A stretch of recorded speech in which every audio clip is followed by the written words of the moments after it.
This is CBS 12 News at noon. Oh my God. A fun-filled night of music turns to terror. This has been the most horrific incident we have ever faced here in Greater Manchester. ISIS claiming responsibility for a suicide bomber who detonated 2 devices full of nails at the Ariana Grande concert in Manchester, England. 22 are dead. This 8-year-old little girl and this 18-year-old woman are among them. Some children are still missing. Olivia, Mummy loves you. Please just phone me and come home, please. And while parents search for their children, agents search for those connected to yet another act of unthinkable terror. Good afternoon, everyone. I'm Suzanne Boyd. And I'm Chantel Middleton. We are following several breaking developments in that deadly attack in Manchester. Within the last hour, CBS News confirmed the suspected suicide bomber, 23-year-old Salman Abadi, was known to authorities before the attack. Also today, ISIS, the Islamic State, now claiming responsibility for it. And lastly, we know the youngest of the 22 victims is just 8 years old. At one hospital alone, there are 12 seriously injured children, all of them under the age of 16.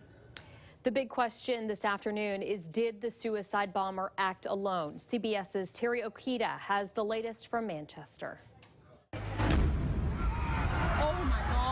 The concert was just ending, and Ariana Grande fans were starting to leave when the bomb went off. The mostly young crowd began to panic and started running from Manchester Arena. As soon as I heard the,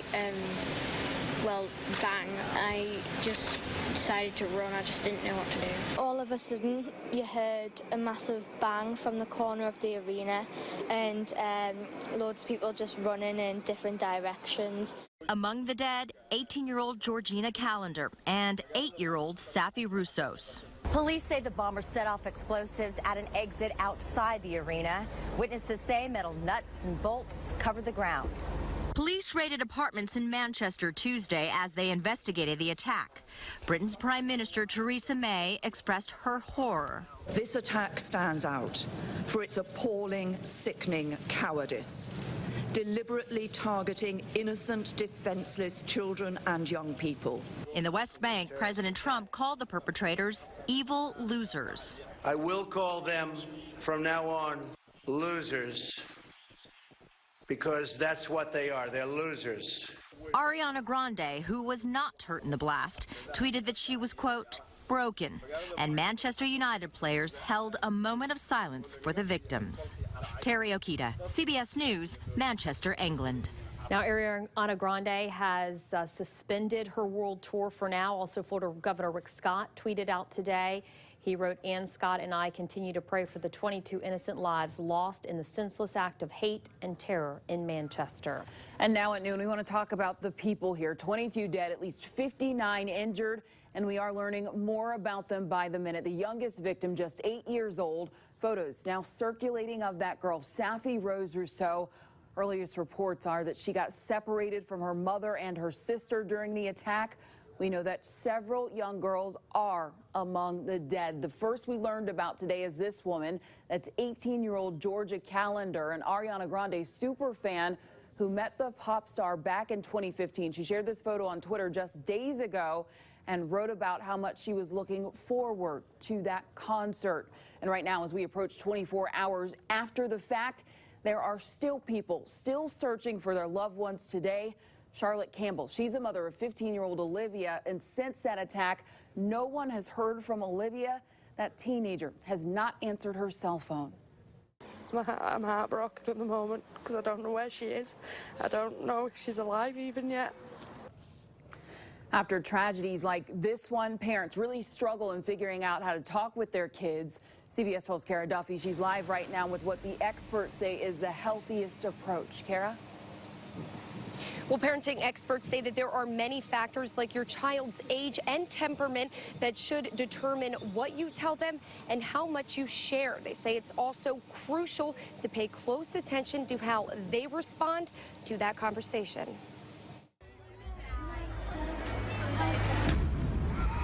Oh my God. We see a scene like this on the news this morning, and then you replay it 700 times in your brain, and you think, well, what happens if I'm going to a concert on Friday night, and you just obsess about it. So meditation can be very traumatic for kids of all ages. She says younger children under 5 should be shielded from the scary truth. And ignorance is bliss. We want to keep them in their safe little bubble. Once they get older, she recommends short sentences with basic facts and minimal exposure to coverage. Reassurance is also crucial. The police officers, they keep us safe, and there's security officers, so kind of highlighting safe people for them. As for teenagers, she says keep the dialogue open, teach them to trust their gut, and most importantly, have a plan in place. Teaching them about, okay, the next concert that you go to, when you get there, we want to identify the exits. We want to sit next to the exits. We want to identify the security people. Jones says pay close attention to any changes in behavior in the days and even weeks after you have this conversation. If you're 10 years old and you stay the night at your best friend's and all of a sudden you're like, I'm good, I don't want to stay at my best friend's anymore, that is anxiety. Could be from the Ariana Grande concert, but it manifested in not wanting to leave home. Now, she says in some severe cases, it may be a good idea to turn to therapy or medical treatment to ease anxiety, as well as build reassurance. Reporting live in Palm Beach County, I'm Kara Duffy, CBS 12 News. And we know that security here in the U.S. is being stepped up. We'll tell you more about that in 15 minutes. Right now, if you want more information as it develops, make sure you go to our website. It's CBS12.com. Right now, we're going to check in with meteorologist Chris Farrell. He is tracking some big changes coming tomorrow. Yeah, we are still tracking this next weather maker that does have strong storms with it, and this will be approaching us, it looks like, late tomorrow and overnight tomorrow night. Still tracking that time frame on that. There's a tornado watch in effect for a small part of Georgia right here, Alabama and northwest Florida, so already some severe weather in there. Now, at this point, this tornado watch well up to our north of our state does not affect us, but we could get some very strong storms here, it looks like, tomorrow night and into Thursday morning. You're walking out right now. It's a hot afternoon. 90 in Stewart right now. West Palm 87. The heat index, it feels like 95 in some spots. So I'm going to track those storms as they come in tomorrow, hour by hour and day by day. That's ahead with your Memorial Day weekend forecast. Developing now, a man accused of taking photos of women's skirts at a local Walmart has now been released on bond. CBS 12's Kristen Chapman is live at the Jupiter Walmart with the disturbing details. Kristen? That's right. It happened here at this Walmart in Jupiter. You can see these signs warning about the surveillance video, and it's that video which helped police crack down on the criminal. Jupiter police arrested 34-year-old Chad Gorman Saturday for video voyeurism. According to the police report, Gorman allegedly waited until women bent over, then snapped photos under their skirts without them knowing. I mean, it's pretty disgusting. Walmart employees say he would spend hours in the women's section. According to police, when they caught him red-handed, he voluntarily handed over his phone because he was confident that taking photos of women was not a crime. It's kind of, you know, sexually offensive, and even if he didn't touch anybody, just taking pictures and stuff without people's permission. Police found 453 pictures on his phone, 8 of which involved pictures of underwear and 1 that was a video of younger girls. I've requested the surveillance video from police, but was told that due to the investigation, it will remain with police. Now, after his arrest, Gorman was let out on bond on a $24,000 bond. Reporting live, Kristen Chapman, CBS 12 News. Well, if you have a gun permit here in Florida, a warning for you today. The online breach revealing sensitive information and what to do if you're a victim. And a quicker way to get around South Florida. CBS 12 took a tour of the new Brightline station opening up in downtown West Palm Beach. We have got your preview ahead. Way FM, proud partner of the CBS 12 News Network, the one to turn to. Welcome back. If you have a gun permit here in Florida, you may want to keep an eye on your credit. Officials say hackers from overseas may have obtained the names of more than 16,000 people with concealed weapons permits in the state. The online payment system was breached. The breach may have revealed Social Security numbers for 469 customers. Florida's agricultural officials will offer free credit monitoring for a year for anyone impacted. And your health headlines, new research showing just a half glass of wine can increase a woman's risk of getting breast cancer. So 10 grams of alcohol a day increase breast cancer risk by by 5% in young women and by 9% in postmenopausal women. To lower your risks, experts say you just got to exercise. Heavy police presence today at popular tourist attractions here in the U.S. The main concern officials right now and the warning they're giving following the terror attack in Manchester. And a look at the future of traveling here in South Florida. We'll give you a tour of the Brightline station in West Palm Beach. That's coming up with a live report. We're still tracking that next weather maker, and it does still look like it's going to bring us some storms starting tomorrow afternoon. We're going to track that hour by hour in just a minute. You're watching CBS 12 News at noon. Welcome back. Here's a look at our Sky Team 12 drone shot of the day. And this is video of beautiful Fort Pierce. And you can check out all of our drone video through CBS 12. We are the one to turn to. Oh my God. That cell phone video shows a terrifying moment. People leaving an Ariana Grande concert in Manchester, England, realized there was danger. We're still following this developing story there. 22 people, including children, have died. 60 others are injured, some of them critically. The Islamic State right now is claiming responsibility, but they've offered no evidence to support that claim. The attacker died, and police also arrested a 23-year-old man today in connection with that attack. Security across the U.S. being stepped up in response to that terror attack. Right now, the primary concern for U.S. authorities, a similar bombing of soft targets here. Heavily armed police are now patrolling New York's Times Square and other tourist attractions. The Department of Homeland Security says they are unaware of any specific threats, but they are advising people to be aware. Well, video evidence against the Boca Raton teacher accused of kissing a 10-year-old boy has just been released. We do want to warn you, some people may find this video a little bit disturbing. You see the boy walking up to Brian Kornbluth's desk, stand there for a few seconds, and then that's when they kiss. Kornbluth is not currently teaching at Somerset Academy where this happened, but his lawyer says he plans to continue as an educator at a different school. Right now, President Donald Trump on his way to Rome. He left Israel earlier today. That trip, part of the president's four-nation, five-stop tour of the Middle East and Europe. President Trump is expected to be with Pope Francis at the Vatican tomorrow. Well, today we are giving you an inside look at the Brightline train station that's going to be opening later this year in downtown West Palm Beach. Once completed, you'll have the opportunity to travel to Fort Lauderdale and Miami. CBS 12's Jeremy Farinas just took a tour of the station. She joins us now live in downtown West Palm Beach with the finishing touches happening right now. Jeremy?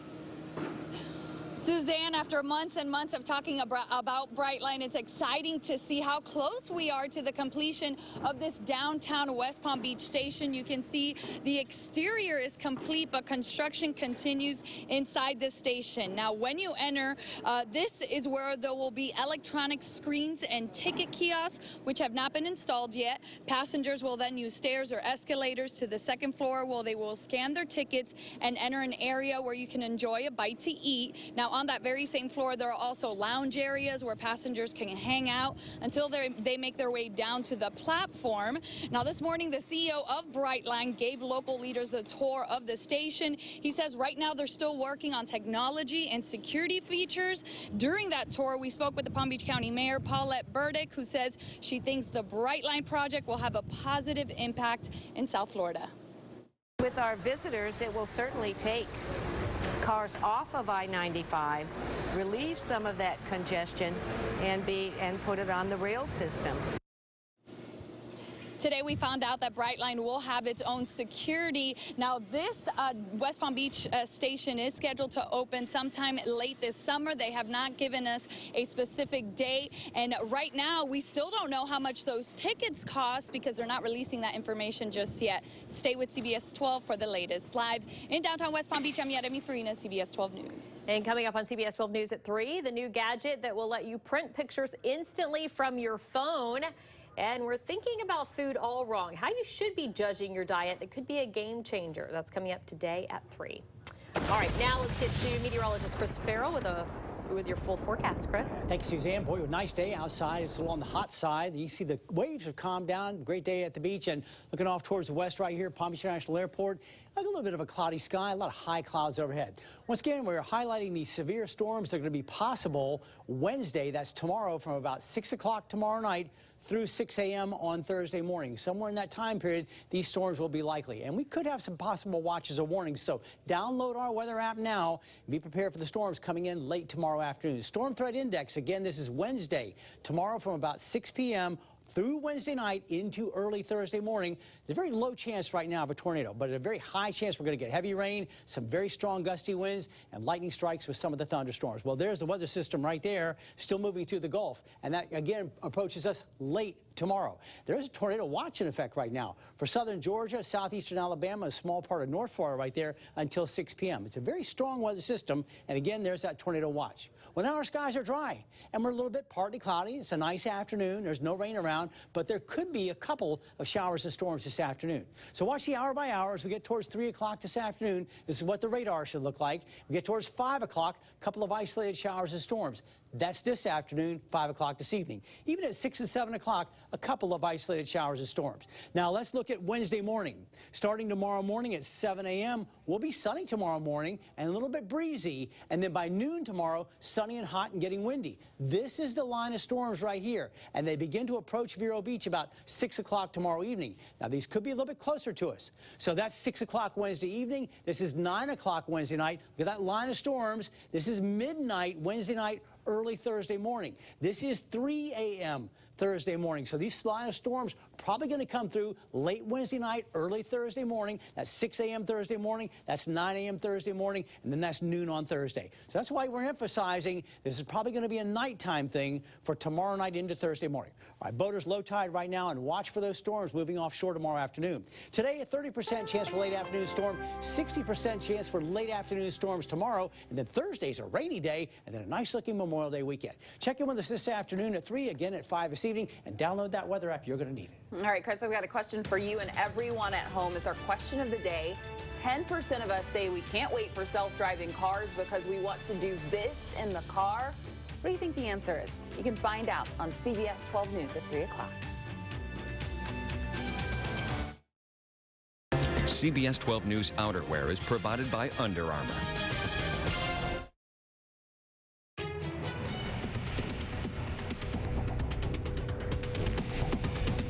And we are leaving you right now with some live pictures of Air Force One landing in Rome. The backup plane landed just a little while ago. President Donald Trump there on his first international trip as President of the United States. He will meet with the Pope. By the way, we want you to go to CBS12.com. A vigil for the victims of that Manchester shooting, that Manchester terror act just happening at 1 o'clock, CBS12.com.